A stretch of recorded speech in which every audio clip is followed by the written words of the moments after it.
생활이 묻고 정보가 답한다. YTN 뉴스 FM 슬기로운 라디오 생활.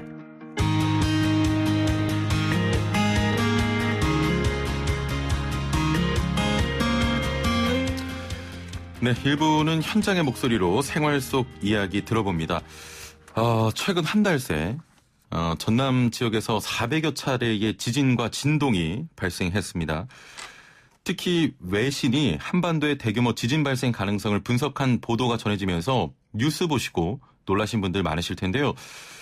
사실 그간 우리나라는 지진과는 다소 관련이 없다고 여겼는데 우리도 더 이상 안전지대가 아닐 수 있겠구나 우려 섞인 목소리도 많습니다. 함께 말씀 나눌 분 모셔보죠. 연세대 지구시스템과학과 홍태경 교수 전화 연결돼 있습니다. 교수님 나와 계시죠?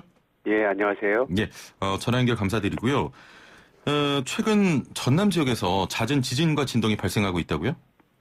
예, 지난 4월 26일부터 한 보름가량 한 400여 회의 지진이 집중적으로 발생을 했는데요. 예. 이런 지진들이 예전에 또 없다 보니까 또 많이 놀랐고 또 해당 지역에서는 지진이 그간에 발생하지 않던 지역이었거든요. 예. 그래서 더 많은 걱정이 있었습니다. 예. 특히 같은 장소에서 여러 날 동안 잦은 지진이 발생했다고 하는데 우리나라에서 이런 상황은 이례적입니까? 예, 우리나라에서는 일반적으로 그 응력이라고 하는 힘이 아주 천천히 쌓이는 지역이기 때문에 지진이 발생하더라도 일회성에 그치는 경우가 많고요. 그 일회성이 또 띄엄띄엄 발생하기 마련입니다. 그래서 이와 같이 집중적으로 한 자리에서 한 400회나 되는 지진이 발생한 거는 유례를 찾아보기가 어려운데요. 과거에 이제 이와는 이 정도는 못 미치지만 발생한 유사한 사례가 있긴 합니다. 2013년도 보령 앞바다에서는 한 100여일 동안 100여 회 이상의 지진들이 집중적으로 발생을 했고요. 또 2013년도 같은 해에 이 백령도에서도 유사하게 지진들이 발생을 했는데 당시에도 굉장히 이례적이라고 얘기를 했었습니다. 그런데 이러한 현상들이 우리가 이제 과학적으로 볼 때는 동일본 대지진 이후에 발생하는 현상들이고 해서 동일본 대지진이 한반도에 미친 여러 가지 효과 중에 하나로 해석을 하고 있습니다. 좀 걱정이 되는데 4월 26일 이후에 한 달 정도 만에 약 400여 건의 지진과 진동이 발생을 했는데요. 우리나라뿐만 아니라 전 세계적으로 살펴봐도 이런 현상이 자주 일어납니까? 예, 우리나라는 이런 일들이 많지는 않지만 외국 같은 경우에는 이런 일들이 심심찮게 보고는 되고 있습니다. 특히 이제 이 지구 내부로부터 많은 열이 올라오는 지역 같은 경우에는 하루에도 수백여 회 지진이 발생하기도 하거든요. 그런데 우리나라는 지구 내부에서 열이 올라오는 지역이 아니다 보니까 이렇게 이제 지진이 집중적으로 발생하는 것이 굉장히 이례적이고요. 근데 외국의 이제 단층대, 우리나라 같은 경우에는 지표의 활성 단층이라고 하는 단층이 확인된 것이 거의 없지만 외국에는 미국 서부 해안의 산 안드레스 단층과 같이 거대한 단층들이 있는데 이러한 단층대에서는 하루에도 뭐 수십 차례 혹은 뭐 수백여 회 작은 지진들이 발생되는 것들이 자주 목격되기도 합니다. 다만 이제 우리나라와 같이 현재와 같이 깊이 20km나 되는 깊은 깊이에서 이렇게 자주 발생하는 경우는 전 세계적으로도 유례를 찾기가 어렵습니다. 그럼 조금 간단하게 여쭙겠습니다. 좋지 않은 징후인가요? 그렇습니다. 우리나라에서 이렇게 발생하는 것은 결과적으로 좋지 않은 징후인데요. 제가 조금 전에 말씀드렸다시피 이 지금 해남에서 발생하고 있는 이 지진들은 깊이가 한 20km대에서 발생하고 있는 비교적 깊은 깊이의 지진입니다. 우리나라에서는 과거에 지진이 한 4km에서부터 16km 사이 지역에서 주로 발생을 하고 그 가운데서도 대부분의 지진들은 한 4km에서 8km 사이에서 발생을 하고 있습니다. 그러니까 지표하고 굉장히 가까운 곳에서 발생을 하는데요. 근데 이번 지진 같은 경우에는 20km나 되는 비교적 깊은 깊이에서 발생을 하고요. 더군다나 이 20km나 되는 깊이는 지진이 발생할 수 없는 환경에 있습니다. 압력도 높고 온도도 높기 때문에 이 땅이 쉽게 얘기하면 굉장히 좀 흐물흐물한 상태라고 얘기를 할 수 있거든요. 이러한 곳은 힘이 쌓이더라도 단층 운동으로 발달하기 굉장히 어려운 환경인데 이런 곳에서 어떻게 지진도 많이 발생을 하고 또 집중적으로 발생을 하니까 굉장히 그 이례적인 데다가 걱정도 커지는 거죠. 그렇군요.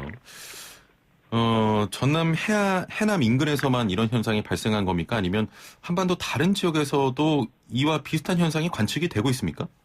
예, 지금 현재는 해남 지역에서만 이런 일들이 벌어지고 있는데요. 예. 동일본 대지진 후에 아까 앞서 말씀드린 것처럼 국지적으로 일부 지역에서 지진이 빈발하는 일들이 발생을 했지만 예. 당시의 지진 깊이도 일반적으로 우리나라에서 관측되는 지진 깊이인 한 10km 내외에서 주로 그런 지진들이 발생을 했거든요. 예. 근데 이번과 같이 깊은 깊이에서 집중적으로 발생한 것은 해남이 처음이고요. 그런데 이제 다른 지역에서도 또 유사한 일들이 벌어지지 않을지 면밀히 관찰 중에 있습니다. 예. 지금 이런 현상이 발생을 하고 있는데 그렇다면 동일본 대지진의 영향이라고 봐야 할까요? 예, 이 동일본 대지진의 영향이라고 저희는 판단하고 있는데요. 예. 그 이유는 이렇게 군지평 지진이라고 하는 이 지진 밀집 현상이 동일본 대지진 이후에 이제 주로 관측이 되고 있고 예. 또 동일본 대지진 이후에 이런 작은 미소 지진뿐만 아니라 우리가 중규모 지진이라고 하는 규모 5.0 이상의 지진도 크게 증가했습니다. 예. 1978년도에 한반도 지진 관측이 시작이 됐는데요. 그때부터 지금까지 한 42년이 흘렀는데 그동안 이제 규모 5.0 이상의 지진이 총 10번 발생을 했습니다. 예. 근데 그 가운데서 절반이 5번이 동일본 대지진 이후에 지금 발생되어 오고 있거든요. 예. 그러니까 42년 가운데 8년이 전체 50%나 되는 중규모 지진들이 발생을 해오고 있는 겁니다. 예. 갑작스럽게 이 큰 규모의 지진들이 많이 발생을 해오고 있는데 이러한 지진들은 그간의 한반도 내에 여러 곳에 지금 잠재적으로 쌓여있던 응력들이 일시적으로 배출되고 있는 현상으로 해석을 하고 있거든요. 예. 그러니까 동일본 대지진이 한반도 이 지각 내에 많은 응력 변화를 유발을 시켜서 지진들을 이렇게 많이 빈발하는 형태로 예. 유발시키는 걸로 해석하고 있습니다.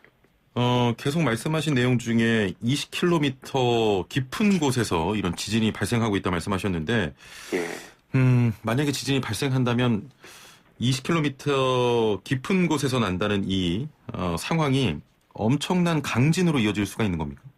예, 일반적으로 이제 지진 피해는 지진의 진원 깊이가 얕을수록 피해가 커지기 마련입니다. 그러니까 뭐 지하 4km, 5km에서 발생한 지진이 지하 20km에서 발생한 지진보다는 더 큰 피해를 일으키게 되겠죠. 아, 그렇군요. 예, 그런 측면에서 보면은 20km에서 지금 발생하는 이 지진에 의해서 큰 지진이 발생을 한다면 4km에서 발생하는 지진보다는 피해가 적을 겁니다. 근데 문제는 깊이도 중요하지만은 이곳에서 발생 가능한 최대 지진의 규모도 중요하거든요.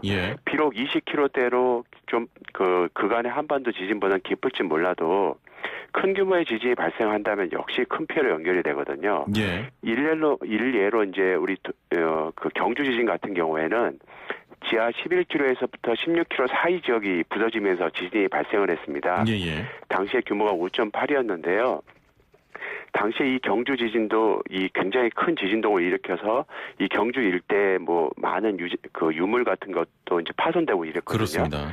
예, 마찬가지로 이제 이것보다 다소 깊은 20km대에서 지진이 그 정도 지진이 발생을 한다면 마찬가지로 큰 피해를 일으킬 수 있고요. 더군다나 이 전남 해역 이 지역은 지표 가까운 곳이 굉장히 두꺼운 퇴적층으로 이루어져 있거든요. 이 퇴적층에서는 지진파가 폭 현상을 일으키는 일들을 만들어내기 때문에 지표에서는 보다 더 큰 피해를 일으킬 수 있습니다. 지금 우리나라는 사실 지진 안전지대다 이런 인식이 있었는데 지난 경주 포항 이후로 위험성을 배제할 수 없는 상황이 됐습니다. 이전보다 조금 더 정밀한 관측이 필요할 것 같은데 어떻습니까? 예, 우리나라는 분명한 것은 이 동일본 대지진 이후에 지진이 크게 증가했고 또 이 경주 지진, 포항 지진을 보듯이 이게 직접적으로 우리 사람들에게 주민들에게 피해를 줄 수 있다는 것도 몸소 체득했습니다. 그런데 이제 우리가 역사적으로 보면 조선왕조실록 등에는 이보다 더 큰 지진이 발생한 기록들이 꽤나 많이 있거든요. 예, 그렇기 때문에 이러한 지진들은 한반도 내에서 언제든지 발생 가능한 잠재 지진의 크기로 판단하고 있습니다. 그러니까 동일본 대지진 이후에 여러 지진들이 발생을 해오고 있고 과거에 발생했던 그 정도의 지진도 발생할 가능성이 더 높아졌기 때문에 더 우려가 이제 커지는 거죠. 그런 상황에서 그러면 한반도에서는 어느 곳에서 이러한 지진들이 발생 가능할까 하는 조사가 이제 이루어져야 되고요. 예. 이 정부 차원에서 이 범정부 이 조사팀을 꾸려서 현재 단층 조사 등등을 하고 있거든요. 하지만 아직까지 이제 밝혀지지 못한 부분들이 너무 많아서 다소간의 시간이 좀 소요되는 상황입니다. 이런 예. 것들이 좀 많이 이루어지게 된다면 보다 이제 지진 위험도에 대한 준비가 더 커질 수 있을 거라고 생각을 합니다. 예. 사실 우리나라가 뭐 빌딩이나 건물, 아파트를 설계할 때 지진에 좀 강한 구조는 아니지 않습니까? 예, 우리가 이제 1990년대 후반 때부터 해서 이 내진 성능이라는 것에 대해서 관심을 갖게 됐습니다. 예. 그 전까지만 하더라도 우리나라는 지진이 많이 발생하지 않는 나라라고 생각을 해서 이 건축물에 이렇게 내진 성능이 크게 강화되지 못했거든요. 예. 근데 2000년대 들어서면서 큰 고층 건물이라든가 그다음에 주요 시설물 원자력 발전소라든가 교량, 항만 이런 데에서는 이런 그 내진 성능이 어느 정도까지는 해야 된다라는 이제 법규화가 제정이 됐습니다. 예. 근데 하지만 이제 학교 건물 같은 이제 아이들이 많이 있을 수 있는 학교 건물 같은 데에는 서울시 같은 경우에는 전체 한 60%도 아직 안 되는 수준으로 내진 성능이 대비가 돼 있거든요. 예. 그래서 만약에 지진이 발생하게 된다면 이런 학교 건물 같은 경우는 굉장히 취약할 수 있는 상황이 됩니다. 예. 그래서 앞으로의 이제 큰 지진을 대비하기 위해서는 이러한 이제 그 다소간의 내진 성능이 미흡한 건물부터 하나씩 이제 대비를 해야 되는 상황입니다. 예. 건물에 대한 말씀하셨고 경주 포항 이후에는 대비가 조금은 달라졌을 것 같은데 어떻습니까? 예, 이 내진 성능을 강화하는 방식으로는 아직까지 법제화가 이루어지지 못했고요. 경주 포항 지진 이후로 한반도 전체적으로 큰 지진이 발생할 개연성이 아주 높다. 혹은 우리나라도 지진 안전지대가 아니다라는 국민적인 우려 때문에 범정부 차원으로 이런 단층 조사들이 현재 이루어지고 있습니다. 예. 그래서 이제 올해가 한 3년 정도 흐르는 시점이 됐는데요. 그래서 이 전국을 권역별로 나눠서 이 단층 조사를 하고 있는데 특별히 주목할 만한 것은 지금 경주 포항 지진 등이 다 지표에서 그간에 확인되지 않았던 단층에서 지진이 발생을 했거든요. 예. 그리고 한반도에서 발생하는 많은 지진들이 지표에는 드러나지 않은 단층에서 현재 발생하고 있습니다. 그래서 이 지하의 숨은 단층들을 지금 찾는 게 급선무기 때문에 다양한 조사 방법이 동원되고 있는데 지하 10km나 11km 이런 데 숨어있는 단층들은 찾는데 많은 어려움이 있는 게 또 현실입니다. 예. 그래서 다양한 방법이 동원되고는 있지만 시일이 굉장히 많이 소요될 것 같은 그런 상황이 되겠습니다. 예. 보다 좀 정밀한 관측을 통해서 대비를 해야겠군요. 오늘 말씀 여기까지 듣겠습니다. 감사합니다. 예, 감사합니다. 네, 지금까지 연세대 지구시스템과학과 홍태경 교수와 함께했습니다.